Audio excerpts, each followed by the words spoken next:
Well, my name's Felicity Aston, and it may sound slightly presumptuous, but my official title is Explorer. I spend a lot of time leading expeditions in the Arctic and the Antarctic. I started off as a scientist with the British Antarctic Survey in Antarctica, looking at climate change and ozone.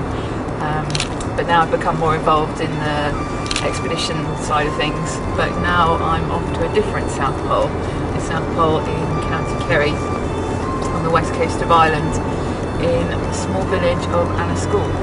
The South Pole Inn is famous because it's the home of Tom Crean, who was a member on the 3 of the great expeditions of the heroic age of exploration. So he went south with Scott twice, and he was also on the famous Shackleton expedition, the Endurance expedition. And not only that, but he was part of some of the most memorable events within those expeditions. So he was part of the party that went south with Scott but was turned back at the last minute. He was witness to some of the moments that really stick in the head of anyone that has read about polar exploration, and I think that's what's so incredible about this one man who came from this tiny village in the middle of the west coast of Ireland. I'm really excited because we're meeting a descendant of Tom Crean. We're meeting his grandson, Enda O'Brien, who's going to show us where Tom Crean grew up, where he lived out the rest of his life after his Antarctic career.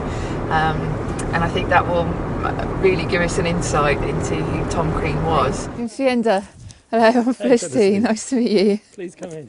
Thank you. This is Tom Crean's house. Wow, so this is where he was born and brought up as a child. Yes, you know, there are so many sort of stories of polar exploration that are totally incredible. Yes. And what's amazing about Tom Crean is that he appears in so many of those memorable episodes. Is it okay for you to show me around? Sure, no problem. And so how do you feel about it? You've got this ancestor who did this incredible stuff. I mean, you've never actually met him, so does it all feel a bit unreal, or, you know, how do you feel about it? Well, what can you say? Immensely proud. He's kind of so far up there above us normal mortals, right? What is it about Tom Crean's story that has made him now the quintessential hero?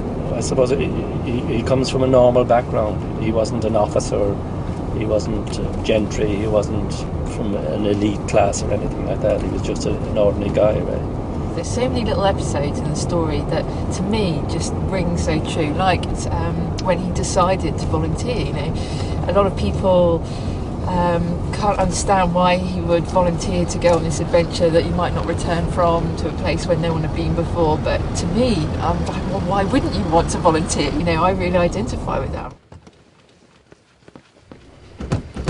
Right, so this is the pub that Tom Crean built when he retired from the Navy and finally returned from the Antarctic. Eventually, yes. When he came back, then, like, I suppose, like a lot of guys probably wanted to impress the wife with a new house, and had this pub built. Although Tom called it the South Pole Inn, which sort of instantly you realise there's a bit of a link there, he didn't actually talk about his Antarctic adventures much. To the general public around here, no, not that much. Everybody knew that he'd been to the Antarctic. Everybody probably knew that he'd been with Scott and Shackleton. You know, he was very contented with his life here. He probably realised that he had quite a few narrow escapes, right? I think because he was one of the lucky ones that survived, when you consider, you know, so many of them had died in the Antarctic. As a person, I'd say he was a very loyal companion. He was full of fun, you know, despite all the hardships. Okay, so here we are. This is the final resting place of my grandfather. The unsung hero, which is probably the best title I suppose we can. And do you think he would have liked that? I think he would have hated the publicity, he would have hated any of this. Right? He would have hated us coming here and asking questions. He'd have gone to the hills, I'd say.